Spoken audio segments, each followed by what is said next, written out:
Hello, and thanks once again for joining College 2 Consulting. Today's class is going to be about project management or technology or IT cases. And even if you're not interested in going into technology consulting or project management, this is a very, very, very important skill set to learn, and it will help you out in your future, I guarantee it. Whether you do a strategy case or you do a human capital case or a marketing case or whatever, understanding how to implement something and how to manage it is very important and will give you a ton of extra credit points when you do your case interview. Okay? So let's say this is an example. How does company X install a new collection system? Okay? Well, first we start off with the macro level, and we're going to look at the market. And so with market, I still want to know, for company X, what is their product? Who are the competitors? What is the industry like? And what is the industry technology like? Meaning, are collection systems pretty old? Are they updated pretty frequently? Is there a main dominant player in the technology of collection systems for the industry that company X is in? All that type of stuff. It's good to understand. Then we'll move over into the micro level, and we'll write down PMO. PMO stands for Project Management Office. And here, I want to know a couple of things. First is requirements. So what is required? Meaning, well, what are the pieces of functionality that need to get done? When do we need to get all this stuff done? And how much money is there for us to get all this stuff done? For hiring people, etc. Then we go into implementation. Implementation means essentially how do we execute this? And there are two ways. One is a waterfall method, and one is the agile method. I'll get into these parts later. And lastly, there are the risks. And the risks mean essentially if there are any hiccups with execution of this new collection system, what's the severity of those risks, and how do we mitigate them? So this is your framework for a PMO or technology type of case. And so you start with the market. You say, I want to look into PMO or project management office, and I want to know requirements, understand the scope, schedule, budget of it, implementation, style. Do you want to go with a waterfall method or an agile method? And lastly, what are the potential risks, and how can we mitigate any severe risks that occur? Okay, let's break this down further.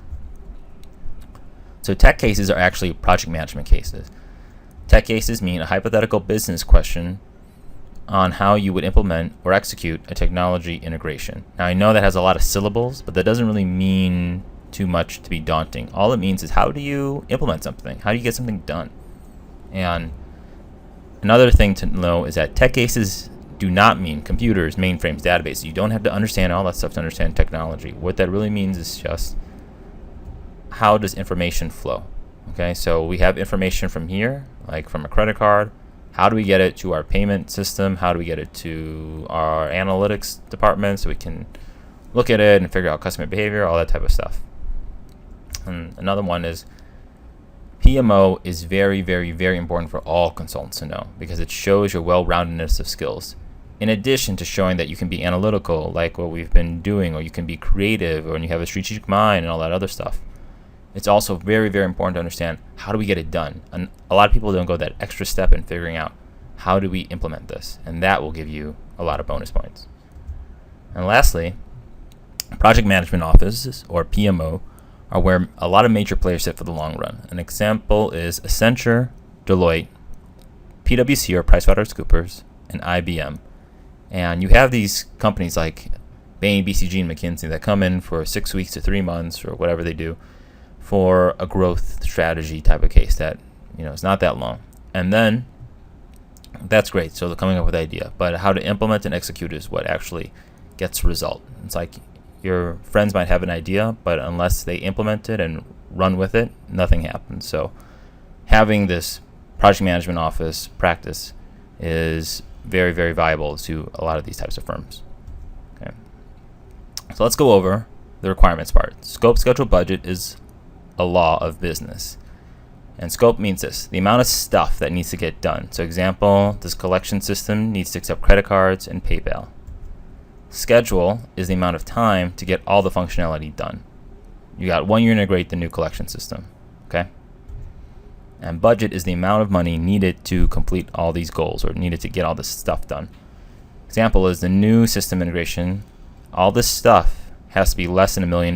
Now, one thing to note is budget doesn't just mean buying a piece of application or software or anything like that. It also includes the amount of money that you spend on people to implement what you need them to do. So how I imagine it is I imagine scope, schedule, budget as a triangle, with every point being scope, schedule, or budget. And once you figure out what is king, meaning which one of these cannot move, then you have to give up the other two to make the first one applicable. So here's an example. Let's say you describe this collection system, and you say, all right, I want to understand what the scope is, what do we need? Okay, the interviewer says you need to be able to have credit cards and PayPal. Great. Say, what about schedule? They say we need to get this done in about a year. Okay, what about budget? We have $1 million. Okay, and let's say you ask, of these three, scope, schedule, budget, which is the most important? And let's say this interviewer says the most important thing is to get all the functionality, meaning credit cards and PayPal. Okay, so then it looks like this. Scope does not move, but because if we need to get all the stuff done, we might have to move schedule, meaning we might have to elongate how much time was allocated. It might be 1.5 years now, or 2 years, and or we might need a bigger budget to throw more money at it to get more people to build out the credit card section and to build out the PayPal section. Okay, let's say in an alternate universe, you get a different interviewer, and they say, we need it soon. Okay, so now schedule cannot move, meaning that, okay, if you need to get some type of payment processing system soon, maybe a better solution would be to just do credit cards and not focus on PayPal, get rid of scope. Or maybe what we need is we need more money to throw more people at this thing, so that way we can get this stuff done on time within a year. Let's say in another alternate universe, you're talking with a CFO, and this CFO says we can't spend that much. Okay, well, if we can't spend that much, then maybe what we need to do is reduce scope, meaning just get rid of the PayPal solution, or maybe what we need to do is elongate the schedule, so that way you don't have to bring on more people. We can have the same number of people, meaning we pay them the same, but they would just work over a longer period of time. Okay, so this is scope, schedule, budget. And if essentially after you explain what the three are to your interviewer, you ask which one is the most important, then you have a better sense of gauging how can the other two move to satisfy that first one. Okay? Now let's talk about how to implement. So how to implement is just as important as what to implement. And there are certain phases of implementation: design, building, testing, and releasing. So let's do an example. Let's say that you are designing this collection system, and let's say it's an app. Let's say you're making an app to collect payments from your club members, to collect dues, okay, club dues. So one way is this waterfall method. And the pro to waterfall method is it's very easy to understand, but the con is that if you mess up, you kind of have to start over. So you start off with design, then you move into building, then you move into testing, and then you move into releasing. Now, let's take this app idea. Here's an example. Let's say you and a couple friends are designing this app to collect dues from club members, an app that you can do on your phone. First, you all are probably designing it. You're sitting in a room with a whiteboard, drawing out what would it look like. Great. Then you start building it. Maybe some friends are coding something. Maybe you are designing what the app will look like and all this stuff. Then you test it out, meaning you get some people to say, if we were to charge you and you were to swipe your credit card or enter your credit card number information, does it work or not? Great. And then you release it. And releasing means now it's officially public for consumers to see. Okay? So this is a very easy step. You do one, then the next one, the next one, the next one when it's all done. Another way, though, is called Agile. Agile means it's all at the same time, but you have multiple iterations. So different from Waterfall is if you mess up on Waterfall, let's say you go design, build, test, and in testing you figure out, oh my gosh, there's no way for us to actually accept how the credit card processing works. Now you have to go back to build or even to design and start all over again, and then design it, retype something up, build it, test it, and go to release. Okay? With Agile, you're doing a lot of things at the same time. So it's very flexible, but the con is it's a little tricky to understand for some folks. So here's what it looks like in my mind. You start off with design. Let's say we have this app again. You start off with design of how this app is going to look. Then you have some people start building it out. Now, while they're building it out, you have people who are also testing it right away. So your friend builds out this component of accepting credit cards. You test it right away. Okay? And then you keep going. If it's good, you put it into release, meaning now it's out. But then you're also constantly testing it. So now let's say your buddy built this, you design what the payment processing app will look like, or collection app will look like. You have someone who's starting to build it. You test it. The credit card piece and the PayPal piece look really good. You send it out to release. Now you find out there's an issue. You tested it. You bring it back to testing, and then it goes right back to design. So, oh, we found a bug. Okay, how do we fix this bug? And you design what that looks like. Then you start building it out. So this is kind of like a spiral. It keeps moving and moving and moving. So a lot of people really prefer this agile method because that it allows for so much flexibility. You're no longer susceptible to getting it hit with one shot. Okay? So those are two ways to talk about how do we implement this. Do you want to do waterfall method or agile? It's good to give a pro and con of both, and then to see which one would make more sense for company X. The last part we're going to go over is called risk and issues, and it's really, really useful, and it's used in real life project management. So a risk, is a potential problem, and it means something could happen. So the app could fail because it absorbs too much power. The mitigation is how do we fix or prevent that problem? We take out all the bells and whistles. Great. An issue is something that's currently happening. Currently what's happening is when customers enter their login ID, it's not accepting it. Okay? Resolution is a fix to the current to solve the problem rather than to prevent it. Okay? So now we have to get developers on it to fix this up. So here's what I want you to do when you have a risk and issue. You come up with a risk and issue chart. And you draw out this box. What you're going to do is you're going to write risk and issues, severity, and mitigation or resolution. Okay, so let's do a couple examples. Let's say this is one risk. You're losing current collections during cutover to the new system. So you have a current collection system, and now you have to migrate, and during this window where you're migrating, you're losing money that people are trying to pay you with. Severity of this would be pretty high, and this is all subjective. You assign if it's high, medium, or low.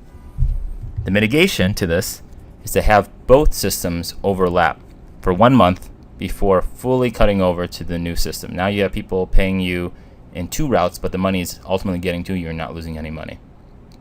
Make sense? Risk, how do we mitigate that? Let's do another one. Let's say this issue is the current collection system doesn't accept PayPal. Okay. Let's say this is a medium severity because we have credit cards as well. So how do we resolve this? Well, one way could be to purchase the needed add-on or give customers the option to use check instead of PayPal. So here's what I mean. Risk is what could happen. Okay, if it could happen, here's how we're going to potentially prevent this problem from happening. Issue is what's happening now. How can we resolve this? So when you have a case that involves management, or actually any case, I would recommend doing a risk and issues chart. Write out this risk and issue chart just like this and show it to your interviewer, because it'll show that you have some structuredness and you are thinking forward about what is the potential problem with your solution, but how do you already solve for it? And that will look much, much, much better than them poking holes into your own solution. So this was the case. How does company X install a new collection system? Went over a couple of things. First, we start with the market. We want to understand what is the product, what is the competition like, what's the industry like, and what are the industry technologies like. Then we moved into project management offices, or PMO. And here, we want to understand the requirements. So what is needed? What is the scope of how much stuff needs to get done? What's the schedule of when it needs to get done? And what's the budget of how much money we have to get it done? And then we went into implementation. How do we implement this? So for this collection system, let's say we figured out that having credit card and PayPal together is the most important thing. Great. How do we implement it? Do we do waterfall method and agile method? Well, since this is new, agile might make sense because that allows us to test more iteratively. And then we go into risks. So what are the risks and issues with this? Well, we found a couple risks. One was really, really high, and that was that we might be losing money during any cutover. So we mitigated that by saying we'll just have both run, the old system and the new system, the overlap for a month. And ultimately, I think this will help with Company X installing their new collection system. So there you have it. That's how to do a technology or project management type case. And it sounds complex, but honestly, it's a very, very, very transferable skill that you should invest your time in to really understand. Okay, I will see you in the next class.